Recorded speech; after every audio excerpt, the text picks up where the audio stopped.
into the online broadcast network, AFTERBUZZ TV. Over 20 million weekly downloads in over 150 countries, and your #1 source for after-show entertainment.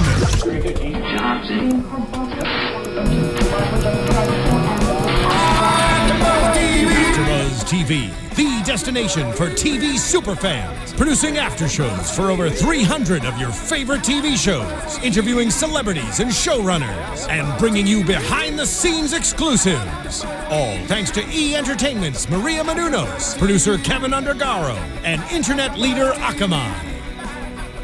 Now, let the buzz begin! Hello, wrestling fans and Spotlight On fans alike. I'm your host, Steve Kaufmann, here at AFTERBUZZ TV's Spotlight On series. If you're listening to my voice on iTunes, please feel free to like us, subscribe to us, share us. Same thing if you're on the SoundCloud, if you're watching me on YouTube, thank you so much. Like us, subscribe, share us. And if you're watching me live on AFTERBUZZ TV, I'll be in the chat roll, look at your questions, same with Twitter. I'm at Steve Kaufmann, that's Kaufmann, and I'm joined by ECW original, the Blue Meanie. Hey, Brian Heffron, man? yes. Thanks for having me on, man. This is great. Oh man, this is a lot of fun. Just two dudes from Philadelphia talking. Yeah, man, just chill. Actually, I just went down to South Street for a little bit and enjoyed this beautiful weather we're finally having here in Philly. And this is my favorite time of year, so I'm happy.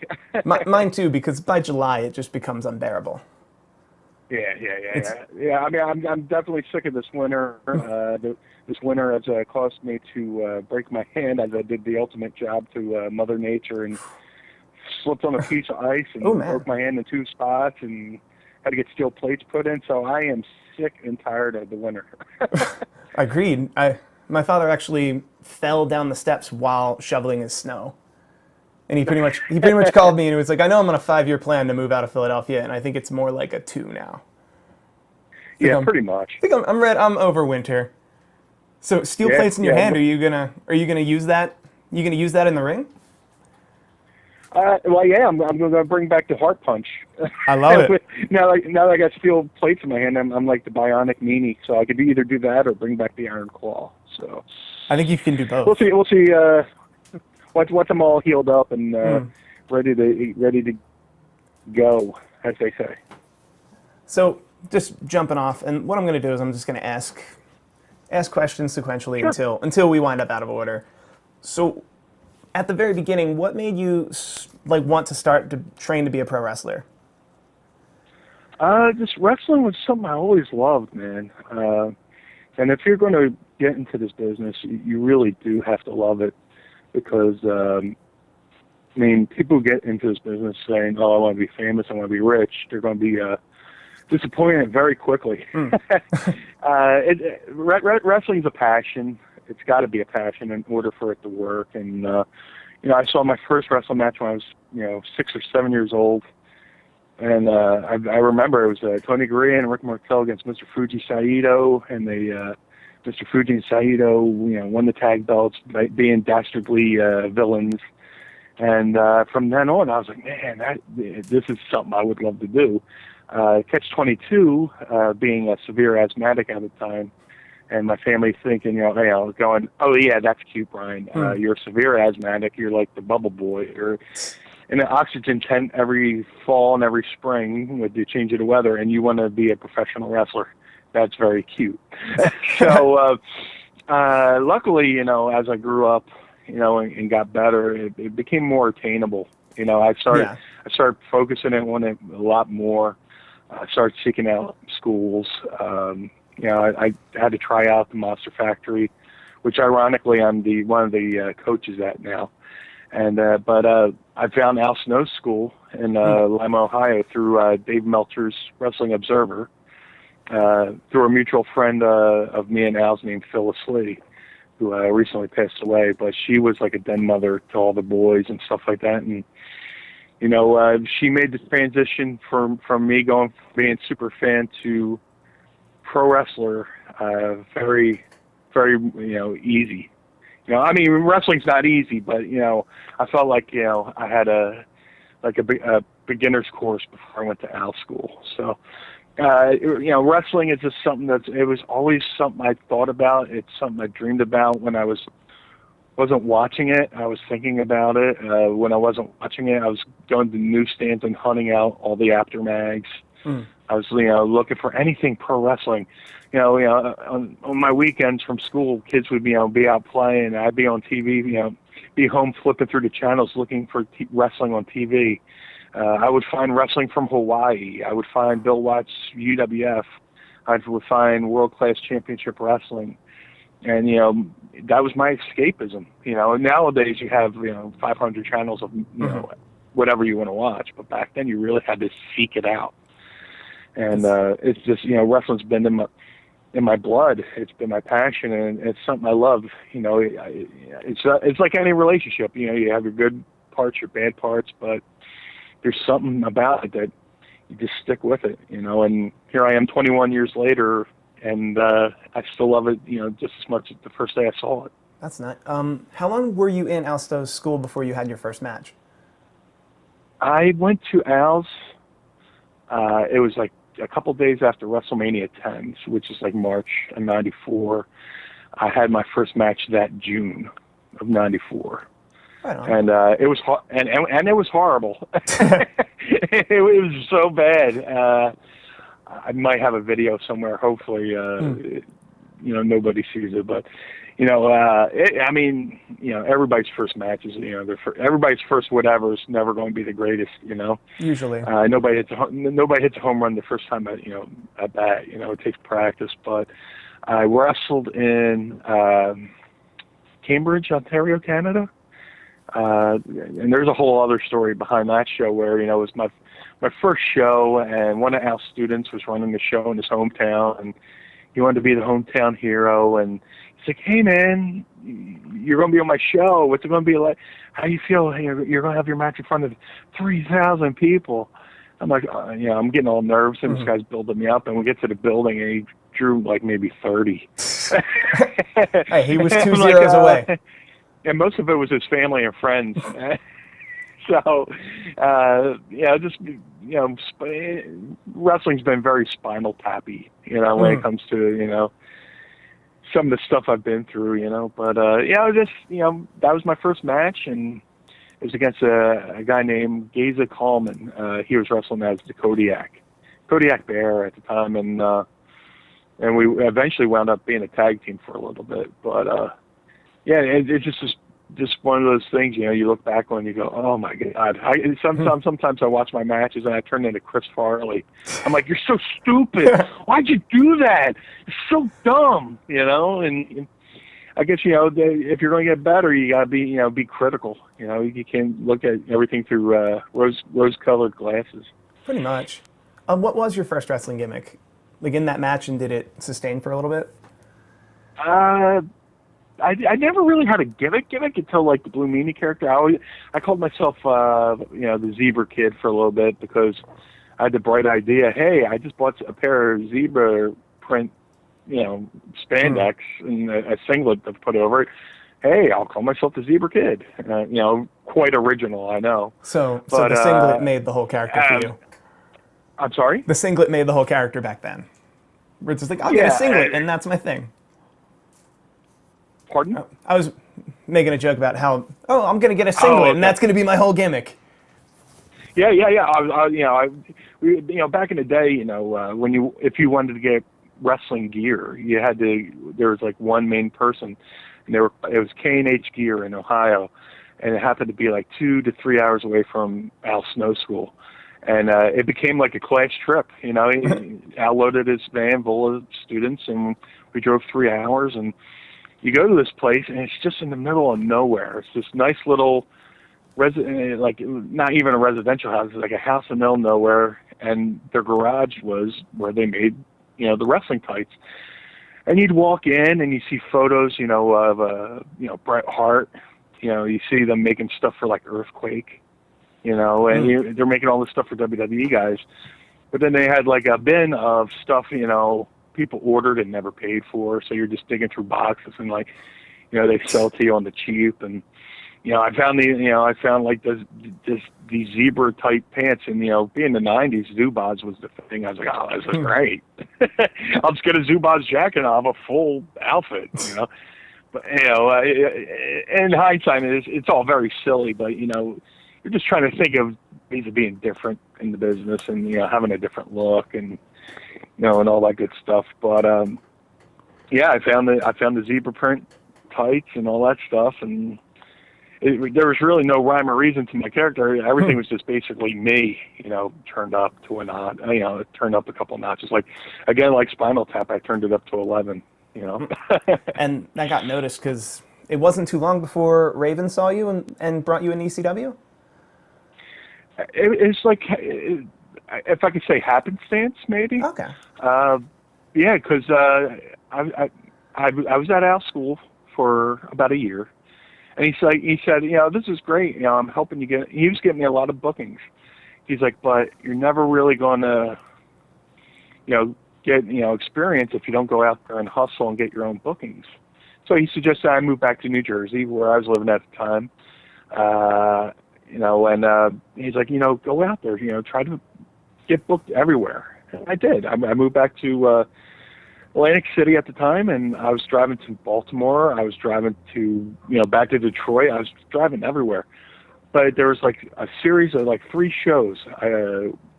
One in West Virginia, one in Baltimore, and then eventually, one in Pittsburgh, where I kept running into Stevie and Raven, Stevie Richards and Raven.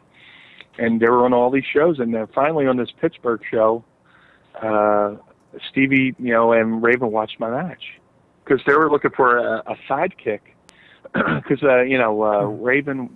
Stevie Richards was Raven's lackey, so they wanted Stevie Richards to have his own lackey. So it's like a lackey to a lackey, And it was kind of like those Russian dolls. One fits into the other one. It goes down the pecking order.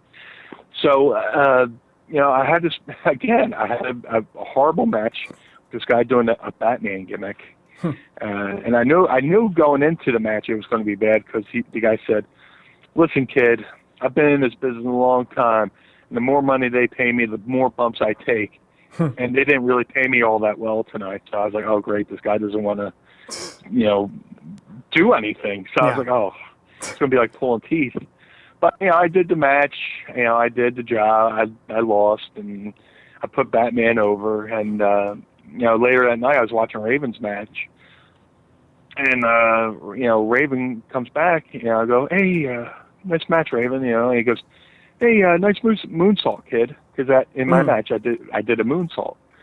So I was like, "Oh wow, he watched my match." And then the next day, we're hanging out at the promoter's house, and he proposed the idea for me being Stevie's sidekick, and I was like, "Sure." He's like, "Well, you're gonna have to wear a half shirt and Daisy Dukes." I was like, "Am I gonna be in ECW?" He's like, "Yeah." I was like, I don't care. I was like, "Whatever, man. It's a foot in the door. It's an opportunity." And thankfully, it was a risk, and that risk paid off. I could have done it, and it could have flopped, and nobody would have ever heard of me ever again. But somehow, the half shirt and Daisy Dukes and blue hair dye, I was able to forge a career in this wonderful business known as pro wrestling. I think you could have pulled off that Superman gimmick though, to work with that Batman. There would have been money Superman, there. Superman just, he just, after he gave up, he's just like, fighting crime really isn't all it's, cracked up to be. I think I'm just going to watch American Gladiators, Guys, I'm an alien where I'm from. They don't have all this food. Look at this. It's awesome. There's no Dunkin' Donuts. Yeah, man. There's no Dunkin' Donuts on Krypton. So how did the Blue Meanie character... So...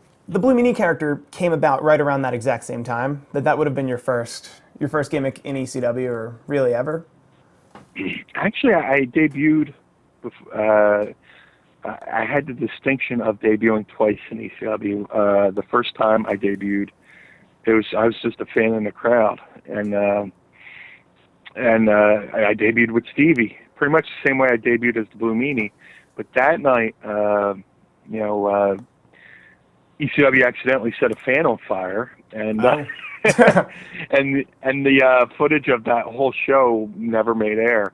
So the next month I re-debuted, and in between that time, Raven came up with the idea for the Blue Meanie character because he had watched the Beatles' Yellow Submarine, and he thought I reminded him of the character, the Blue Meanie. And so in that period of time, he came up with the Blue Meanie character, and then in November, November 1995 is when I debuted as the Blue Meanie. That's awesome. And then, so you're in ECW. At the time, is ECW considered like a top 3 promotion in the country, or is it still got a ways to go? At that time, they were starting to pick up momentum. Maybe I'm going to get crucified by the people who know everything and anything about ECW, but I think they're like a little bit removed from the first ever 3-way dance that kind of put ECW on the map with Terry Funk, Shane Douglas, and Sabu. The night the line was crossed show where they drew their first major house. And then, from there, kind of momentum started picking up. And when I got there in 95, between 94, around late 94 to 96 was like the hottest period. That was like ECW's boom period. And I was lucky to, to get on the ECW wagon right around that time. So, yeah, it was definitely picking up. And, WWE was definitely taking notice of ECW because that's right around the same time, WCW started taking, ECW guys, they took Benoit, they took Malenko, they took Guerrero, they took Jericho and all that stuff. So, yeah, around that time, ECW was definitely, I would say top 3. You always have your skeptics to go, no way, but yeah, easily it was top 3 at that time. Sitting here now, it's very easy to say it was top 3 in 95, but we can't possibly know for sure. What was the backstage atmosphere like there? It was, there's a lot of ways I compare, a lot of things I compare ECW to. I say, as far when it comes to the fans, it was like the Rocky Horror Picture Show, because the fans knew everything. They knew every chant. They knew when to chant. They had their own chants, and it became like this thing. But in the locker room, it was pretty much the movie Slapshot. And it's ironic that I say Slapshot because the Dudley Boys character was based off the Hanson brothers from the movie Slapshot. But yeah, we were like a bunch of pirates, man. We're the land of misfit toys that nobody else wanted, and Paulie gave an opportunity to, guys who got fired from other companies for political reasons found asylum in ECW and were able to reinvent themselves. And stars, Paulie made stars that eventually went on to WWE and WCW. But the locker room was very good. There's been plenty of times where I'd come back from the ring and one of the veterans, like Shane Douglas or Dreamer or Sabu, pull you aside, go, this was good, but maybe next time do that. Everybody was kind of looking out for each other, because if one person did good, then the company as a whole did good, and if the company as a whole did good, then we drew more fans. You make more money. You can run more shows, and then so on and so forth. But yeah, the locker room was great. And that's when I went to the WWE, that's kind of some of the things I missed about ECW was the camaraderie in the locker room. For everybody watched the monitor, everybody watched the show, and everybody looked out for each other because hey, if you do good and then I work with you, then it means something. So everybody, we were soldiers, with a common cause. That's awesome. Like a nice, good team atmosphere. Really, probably helps explain its explosion from this point. That everyone wanted. It probably helps explain one of the things that would explain the explosion of ECW at this point would be that teammate, like that just team atmosphere of if we do well, if I do well, we all do well. Exactly. You mentioned Paul Heyman. What was it like working with him? /for him? Working with who? With Paul Heyman. It was fantastic. You know, you pretty much. I mean, it was a hell of a learning tree, you know, to pick leads from. You know, and you know, if you did something and it worked, good. If you did something and it didn't work, you know, you had somebody to tell you what you could have done better. And you know, basically, you know, that's again, I say when I went to the WWE, that was another thing I kind of missed, because you could, you know, grow and come up with ideas, you know, like, you know, the BWO was my idea, you know, and it was something I came up with just joking around with my friend Al Snow.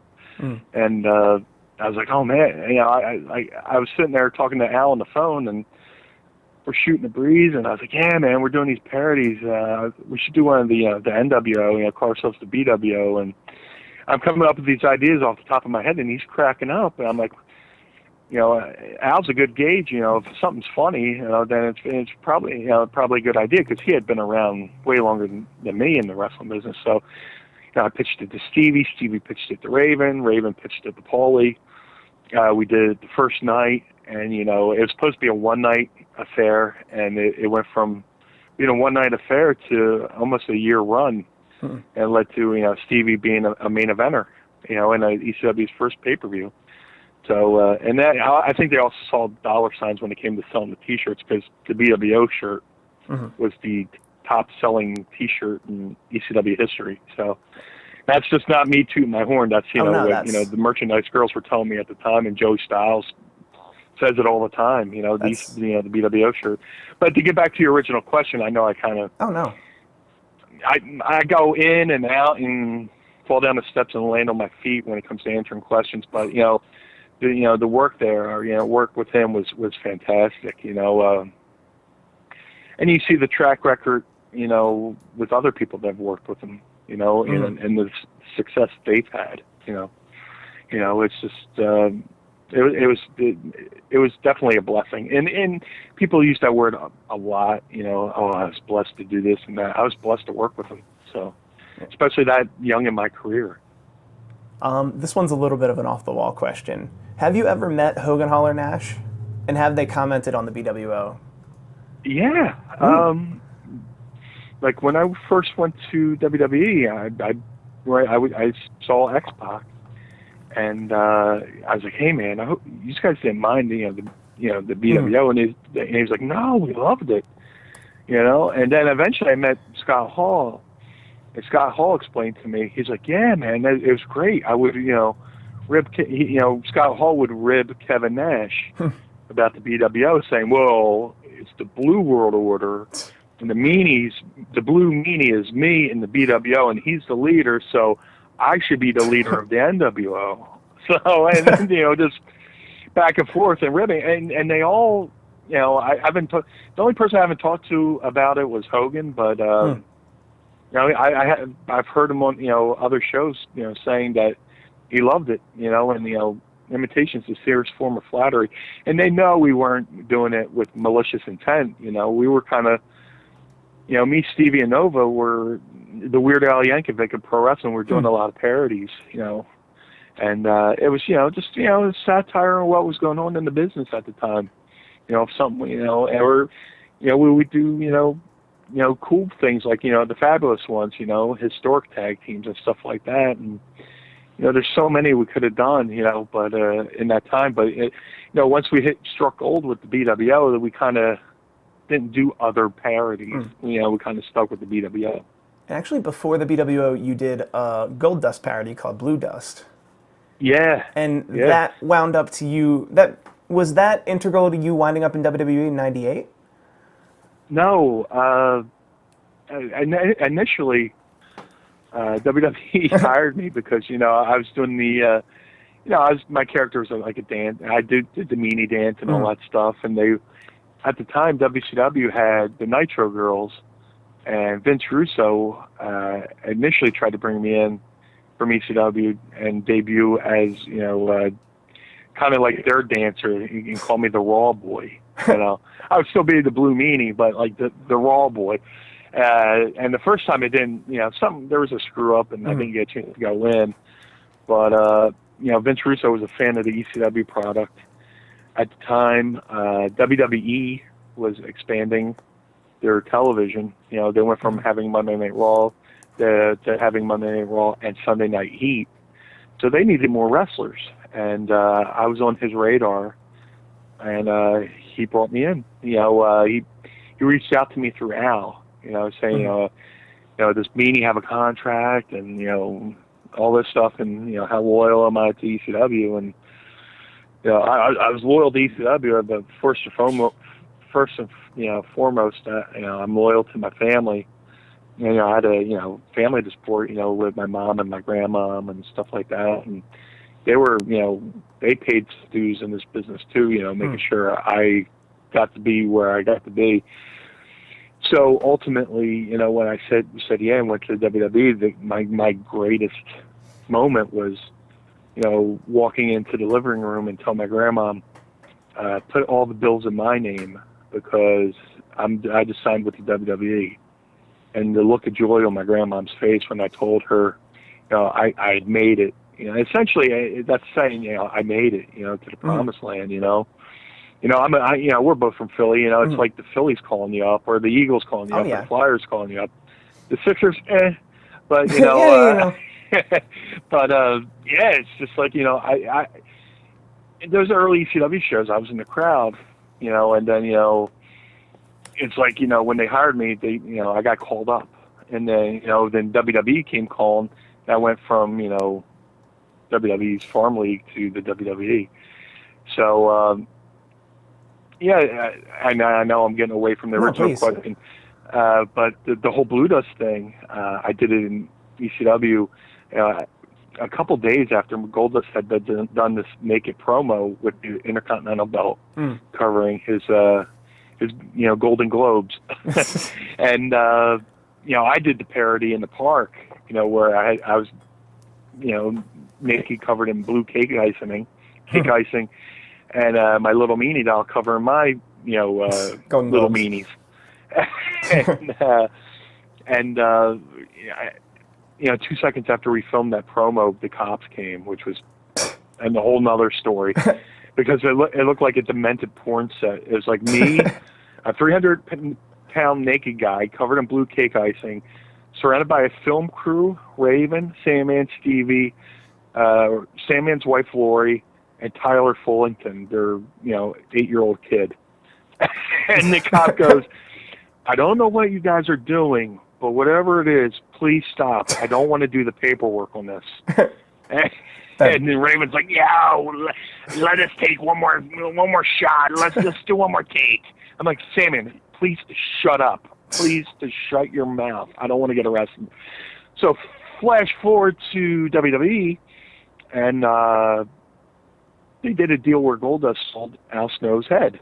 And while I was on, I was on commentary on Sunday Night Heat, and Goldust stole Al Snow's mannequin head, and I went right to the back. I was like, "Hey," I sought out Vince Russo. I was like, "Hey, in ECW I did Blue Dust, parody of him. Why don't I do Blue Dust?" Because Goldust was playing mind games, with the whole androgyny thing. Why don't I come out as Blue Dust and play mind games with Goldust? And it turned into a Blue Dust versus Goldust feud.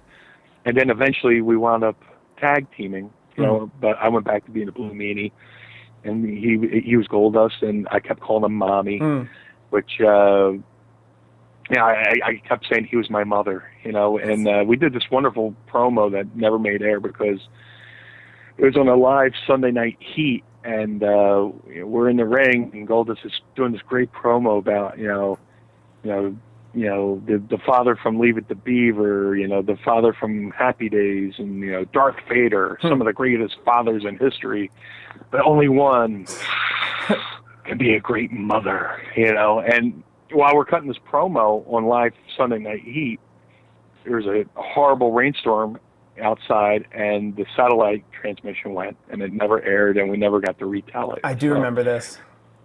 Yeah. It was in Dayton, Ohio. Because I feel like they aired it on their website. But this was back when airing something on your website meant no one got to see it. Yeah. Because no one had the internet connection to actually watch it. Internet TV back then was pretty much like cable access, you know. Oh, yeah. A couple guys in the studio on a choppy, you know, dial-up, you know. Oh, I remember Bite This. That's exactly what Bite This was on WWE.com. They were still going to try. Yeah. But it was difficult to actually watch. For sure. Because I did a couple skits on there. I wish I could have, you know, I never got to see because, you know, it aired the one time on the internet, and that was that. I'm sure they have a tape. They strike me as a company that saves it. I'm the host, you know, one of the co-hosts of ECW Unreleased Volume 3, which came out yesterday. So I should just, you know, go, hey, what about that? You know, those skits I did, you know, let's put those up on the YouTube page now. That would be awesome. Well, you heard it here first, guys. We're going to try to make that happen. And by where, I mean you're going to politely ask them. Yeah, why not? Yeah. Speaking of which, were you like backstage at WrestleMania 15 in Philadelphia? And if so, how surreal would that be?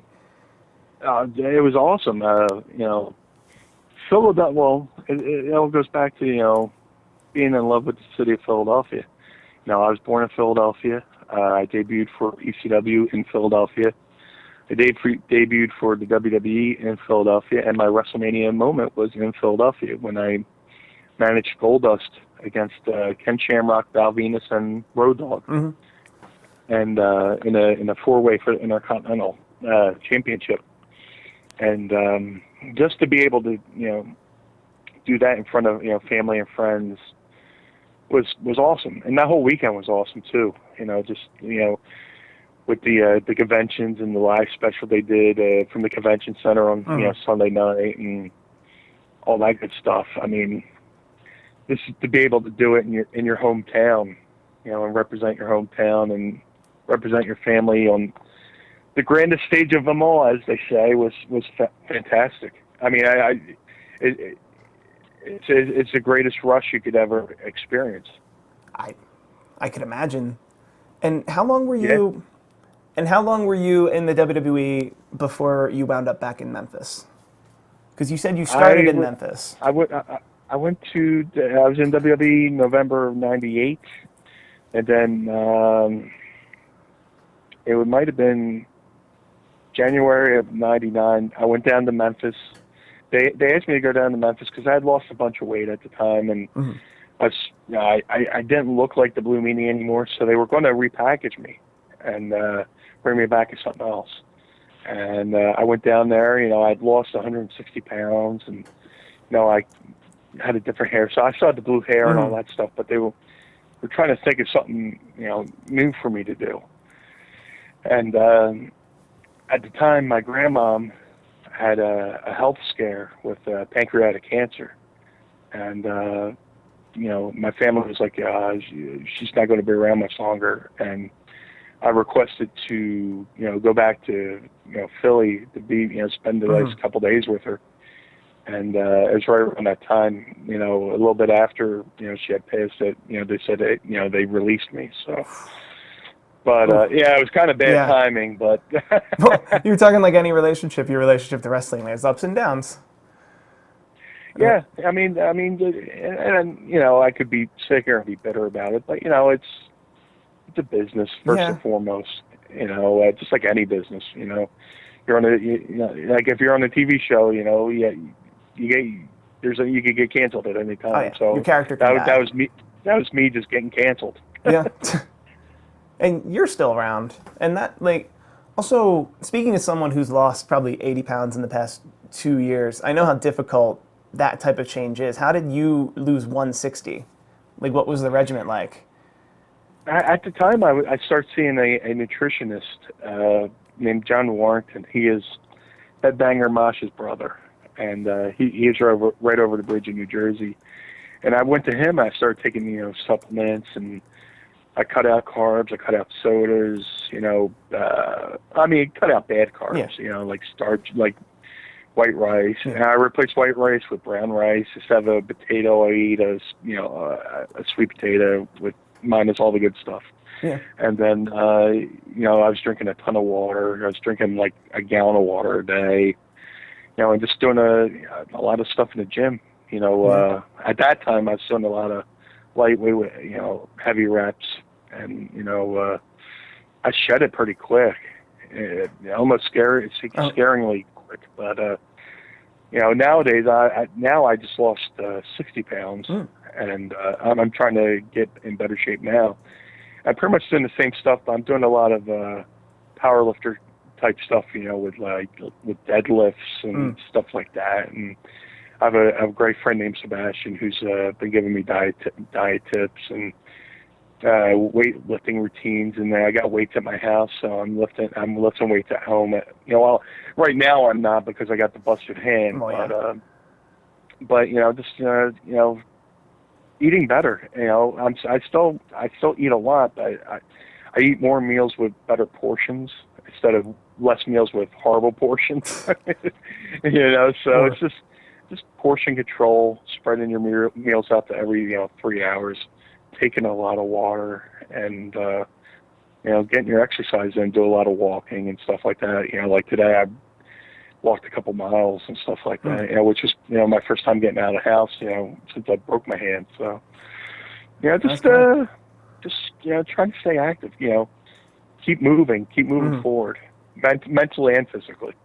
Although, speaking as someone who gets that question a lot too, what people want to hear is, I took this pill and changed nothing else, and then I lost all this weight. No, that's never the answer.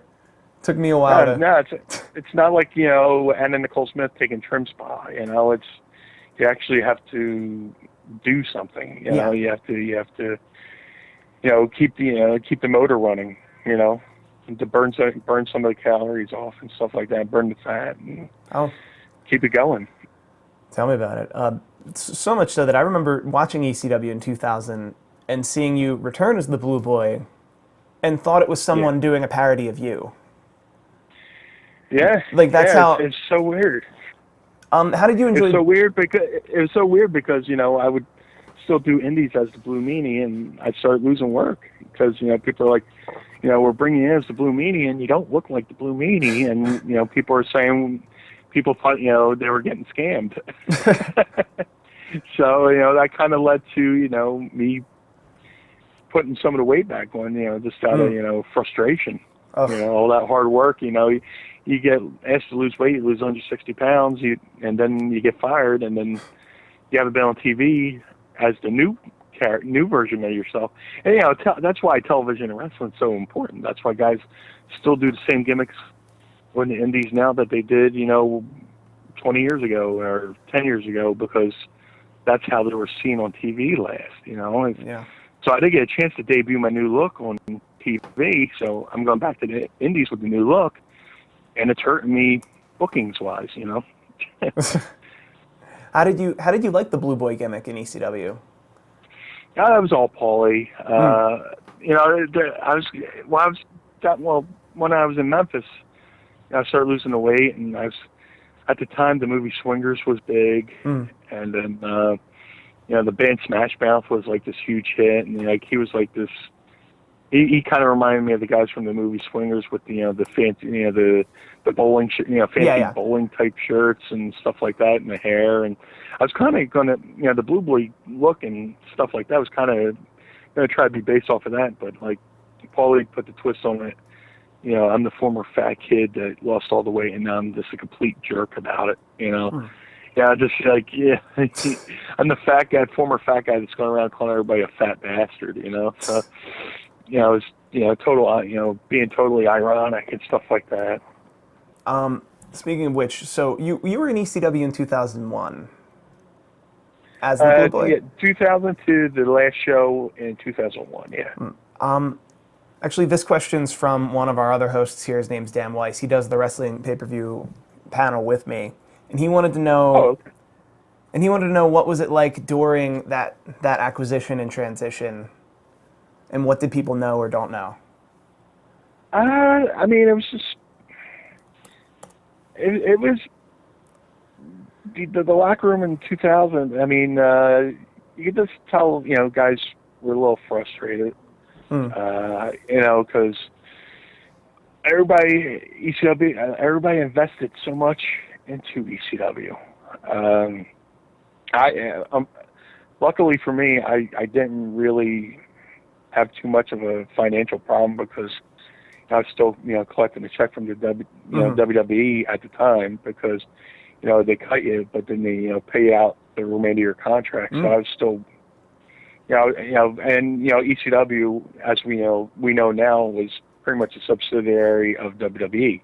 So I was fine to go to, ECW. So, but guys, were having trouble, paying mortgages, paying their cars, and it was causing stress at home.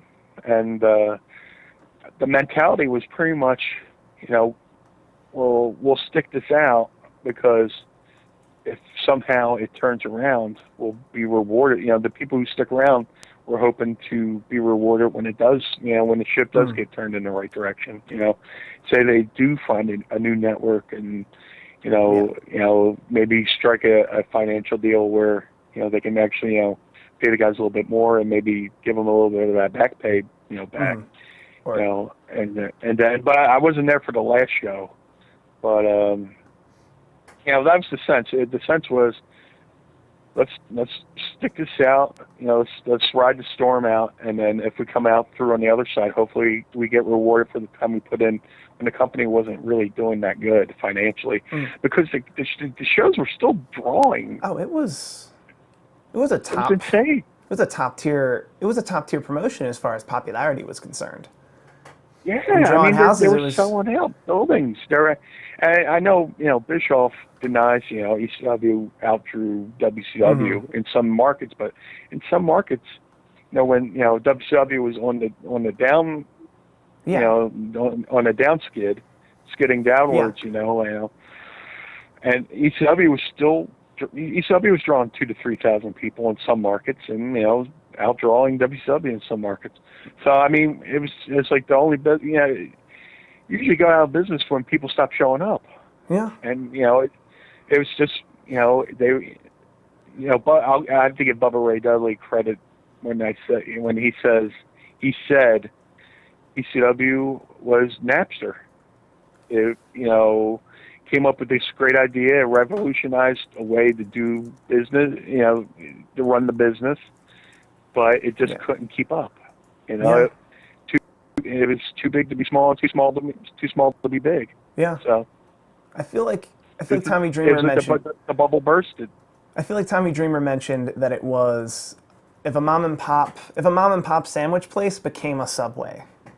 Yeah. The same idea. That's perfect.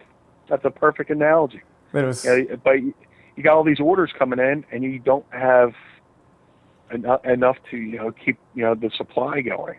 And it was very sad at the end. And in a lot of ways, that's somebody asked me the other day, how come ECW is still so popular now? I said because they went out on the way up. I mean, look at rock and roll. Look at Jimi Hendrix. Look at Nirvana. They went out while they were still popular. Unfortunately, Kurt Cobain committed suicide, but the band was still so popular that it left people still wanting more. Jimi Hendrix died, but people wanted so much. There was so much more to give. ECW went out of business, and it had so much more to give. And people. It was people's way of life. On the day you go to the ECW arena, 9 o'clock in the morning after the show, and there's a line outside, and people are tailgating and hanging out and partying in line waiting to get in. It was their Saturday night. It was all day Saturday. Hanging out in lines. ECW was definitely a way of life. It was something cool. It was a movement. Speaking of the Blu-ray that's available now, what's your favorite match on ECW Unreleased Volume 3? Or segment that you did. ECW Unreleased Volume 3 will probably be. There's a really good match between the Dudleys and the Eliminators from the arena, and whatchamacallit, there's actually a really, there's an excellent promo on ECW on Release Volume 3 with Raven and Cactus Jack. And this was when, like, Cactus Jack was cutting the most monumental promos, some of the best promos of his career, you know. And his dialogue, like, Raven starts off the promo and Cactus joins in, and his dialogue in that promo and his storytelling ability, his ability to tell such a great story and believable story and tell in such a fashion that it just sucks you in. It's fantastic. So, I mean, yeah, I would definitely, you know, if I had to pick a match, it would be the Dudleys against the Eliminators for the ECW tag belts. And that, but also there's the fantastic promo, you know, between, you know, Raven and McFoley. It's along the lines of, you know, Cactus was doing the anti-hardcore gimmick at the time and stuff like that, and you know, it was just so poetic. You know, Mick has such a great mind, and he's such a great storyteller that this promo is a must-see. I was really asking for me, but I'm sure other people would want to know. How cool was it in 2005 to do both One Night Stand and Hardcore Homecoming in the same weekend? I mean, it was fantastic, man. I think I don't know if, you know, like there was rumors that, you know, WWE said, hey, if you do one show, you can't do the other or something like that. But I was very fortunate to be able to do both shows, and it was very cool to, you know, to be in the arena, that was that packed. And just the atmosphere, it was like going through a time warp all over again, you know. And you know, just to be, you know, go back out there with Raven, then go out there and work with Tracy Smothers. It was weird. It was weird that the Hardcore Homecoming show was kind of weird for me because I went out there as a babyface against Tracy Smothers, and then later on in the show I came back out as a heel with Raven against Sandman. So, you know, I pulled double duty, and unfortunately I got, you know, split wide open that show, you know, by, you know, the Sandman. Yeah, it was either a ladder or a chair right to the back of the head. I got this like crescent moon cut in the back of my head that required like 11 staples. And then flash forward to One Night Stand, you know, 2 days later, and then, you know, the infamous, you know, deal with me and JBL happens, and I get busted open again, and I had to get, you know, 6 or 7 stitches along my, you know, right over my right eye. So I mean, it was probably a really fun weekend for you, minus the pain. Minus the pain. And also on the Hardcore Homecoming show, I twisted my ankle. Ooh. So, you know, the whole next day, you know, I got my leg elevated, you know, icing it, you know, blasting it with heat, just praying. Because I knew I was on One Night Stand, but I had no idea what I was doing that night. So I was like, well, if they have a match, you know, I'm kind of, you know, screwed here with this ankle. So, you know, I just kept it, you know, that whole next day, Saturday, I had my foot elevated. I was hitting it with ice and, you know, taking a bunch of anti-inflammatories and just, you know, trying to heal up. And, you know, luckily, it subsided by the time we got to not to Manhattan, but to the ballroom in New York City.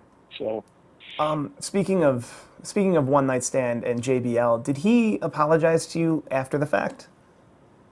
Oh yeah, you know, the deal went down.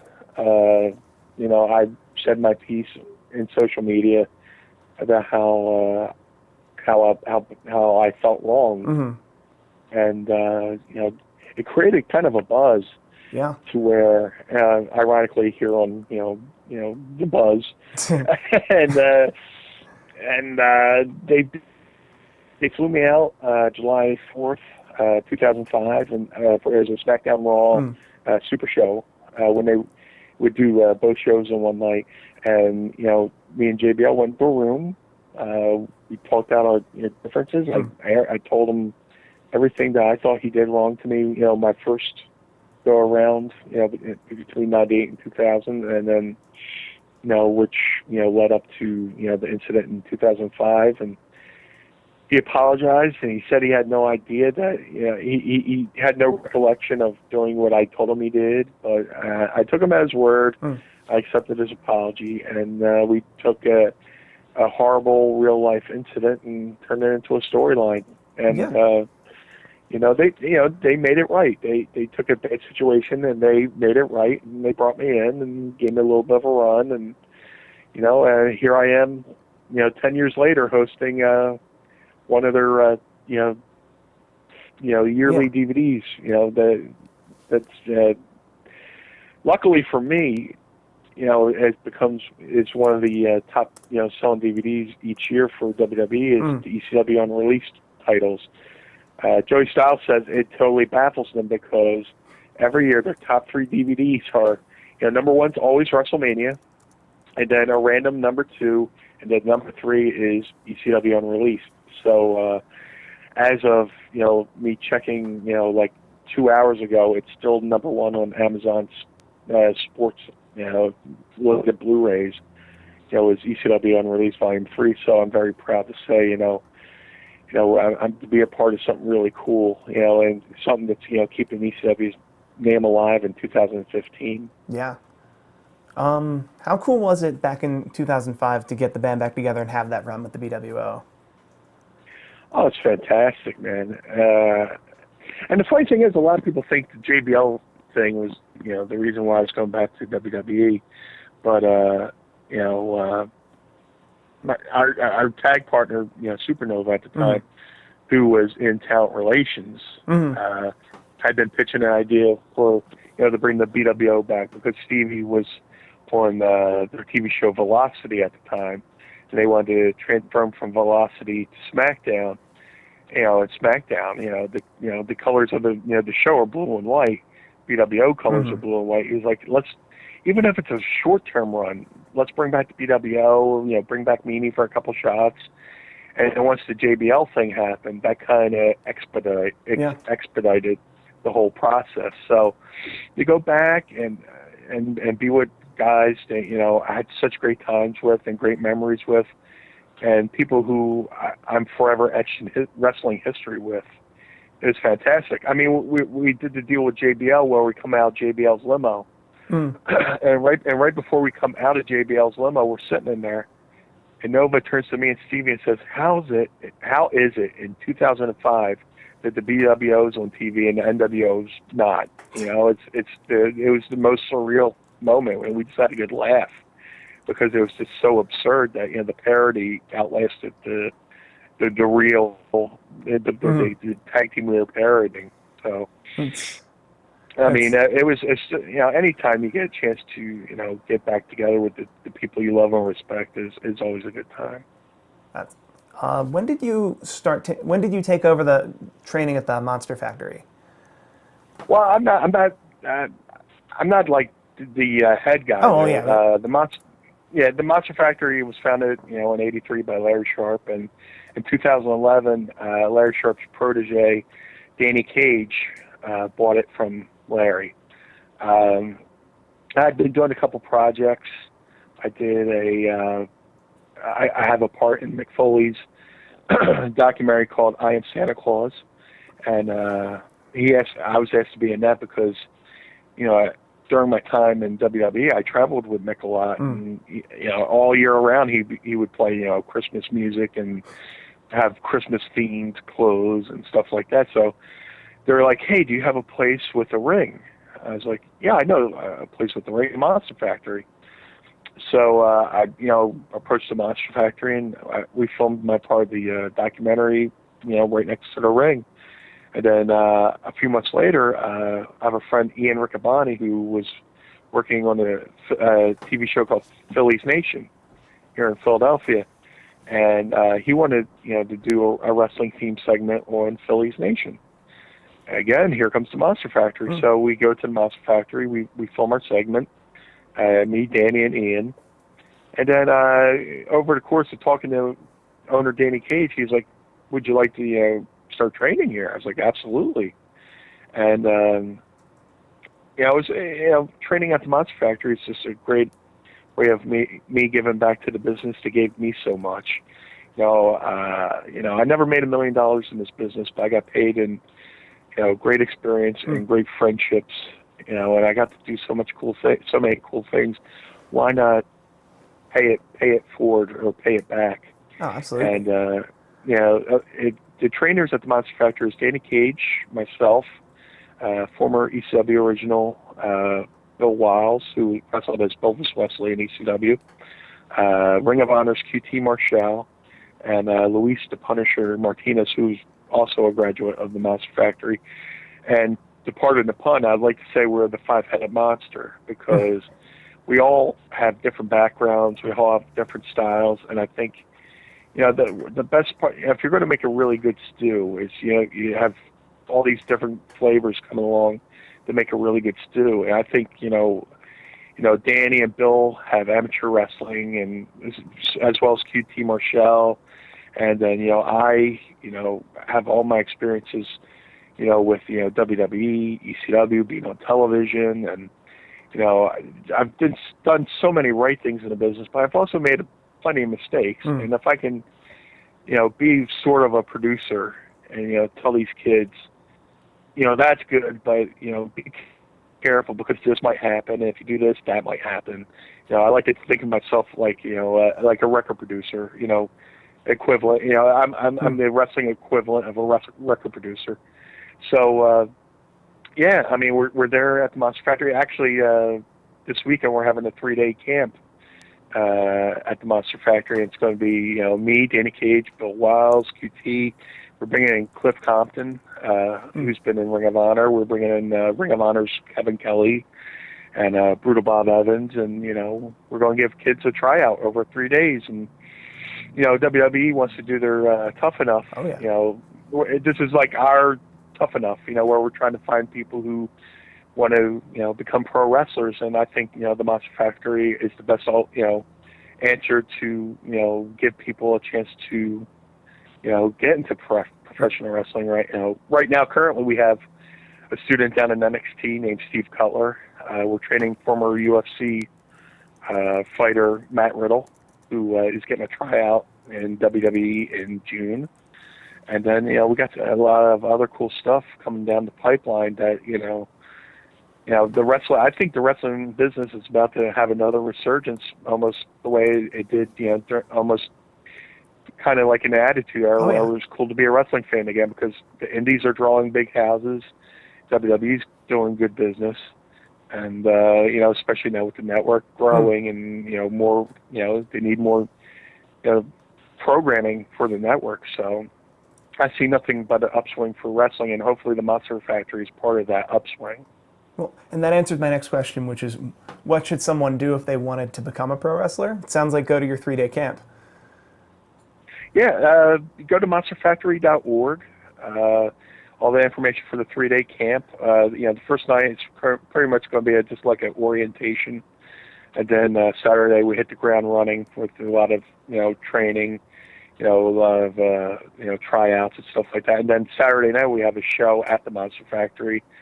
The 3-day camp's open to seasoned wrestlers who are looking to brush up on their skills, or people who are looking to get into the business for the very first time.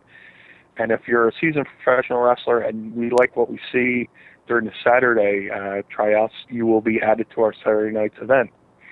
And then Sunday we have another day. So it's this Friday, Saturday, Sunday at the Monster Factory, and you can go to monsterfactory.org for all the wonderful information. The trial is like $150, and then if you decide to become a member of the Monster Factory, that money put down for the camp goes directly towards your tuition. So Nice. We're trying to make it easier. We try to make it painless.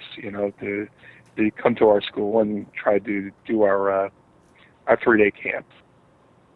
Sounds great. We're actually wrapping up here. I didn't think I was going to get to all my questions, but I did. Good stuff. Yeah. With the broken hand, it doesn't sound like you're in the ring anytime soon, but do you have anything upcoming where people could see you? I'm not medically cleared to perform, but like I said, I just did ECW. I did ECW Unreleased Volume 3, which is available in the UK, in the United States on DVD and Blu-ray. It comes out in June in Australia for all your Australia listeners, viewers, and all that good stuff. This June 6th, I will be at Legends of the Ring in Monroe, New Jersey. The BWO's getting back together for autograph signing. So look up Legends of the Ring. And I'm still training at the Monster Fighter. I can't get in the ring, but I can still fill their minds. Oh yeah. And I'll be like the cool uncle to a lot of these kids. It's like it's like if it was American Idol. Danny Cage is Simon Cowell, and Bill Wiles is whoever they replaced the one guy with, and I'm Paul Abdul. I'm like the one that goes, oh, "You're so good, guys," but because I really have a hard time being mean to people. Even though my name's Meanie. Well, you got to be nice.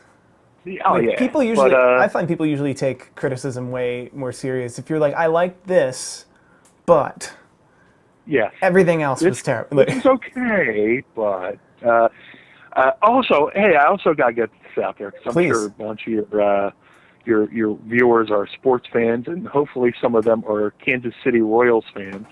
Right now, in the world of baseball, the Kansas City Royals have pretty much become like a wrestling faction. They're kind of the heels of baseball right now, and their fans, the Kansas City Royal fans, are calling themselves the Blue World Order. Ironically enough, and I've been seeing a lot of people tweeting Blue World Order when it comes to the Kansas City Chiefs. And if you're, Kansas City Royals. I'm sorry. Yeah, I know. I'm a huge football fan too, so I'm getting my sports mixed up. But if you're a Kansas City Royals fan and you want a Blue World Order shirt, go to prowrestlingtees.com/Blue Meanie.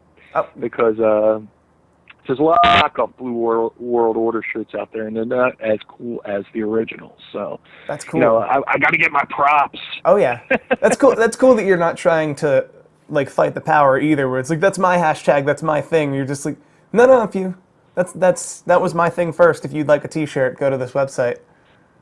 Yeah, it's a weird bit of irony if I go, hey, you're ripping off my shirt when I'm the guy who's done all the parodies and stuff like that, All I can say is, hey, I'm the original Blue World Order guy. If you want a BWO shirt to wear to your Kansas City Royals game, just go to prowrestlingtees.com/Blue Meanie and support the guy who designed the design and, printed the T-shirts and stuff like that. Because, before I got into wrestling, I always, had heard, have a backup plan, have something to fall back on. I took up graphic arts, so most of all the shirts on my Pro Wrestling Tees page are, designed by me, with the exception of maybe like 2 or 3, which were designed by, Top Rope Tuesday and Barbershop Window. But, if you buy a T-shirt, there's a good chance I designed it. So that's even cooler. So go to prowrestlingtees.com/Blue Meanie and support the blue guy. Yes, do that. It'll make my hand feel better. It'll definitely make your hand feel better. So that's about it, though. Thank you so much for joining me. We got to cover a lot. Thank you so much for having me. I know we've been trying to hook up for the longest time now to do an interview, and we almost met up when you were here in Philly for the Rumble, but the snow. Yeah, but thanks for having me on here. Thanks for all your listeners for giving me a chance to listen to my story, and hopefully if you were a fan of me before, hopefully you enjoyed this. And if you've never heard of me before, hopefully I have a new fan. So thanks for giving me an opportunity to come on here. Absolutely, and if I do have a new fan, where can they find you on the Twitter? You can find me in the Twitterverse at Blue Meanie BWO on Twitter. I'm on Instagram as Blue Meanie BWO as well. And if you're on Facebook, I'm under my real name, Brian Heffron. BRIAN.HEFFRON. Brave man. So I try to be available each and every way you can possibly find me. So. That's awesome. Thank you so much. And as always, you guys can find me at Steve Kaufmann. That's Kaufmann. I do a lot of MANN. Yeah, I said that right. I do a lot of shows here at AfterBuzz TV, and I tweet about them fairly regularly. Thank you guys so much. Thank you to my guest, Blue Meanie. Thank you, and have a great night. You too. From executive producers Maria Menounos, Kevin Undergaro, Phil Svitek, and the entire AfterBuzz TV staff, we would like to thank you for listening to the AfterBuzz TV network. To watch or listen to other after shows and post comments or questions, be sure to visit AfterBuzzTV.com. I'm Sir Richard Wentworth, and this has been a presentation of AfterBuzz TV. Buzz you later. The views expressed herein are those of the hosts only and do not necessarily reflect the views of AfterBuzz TV or its owners or principals.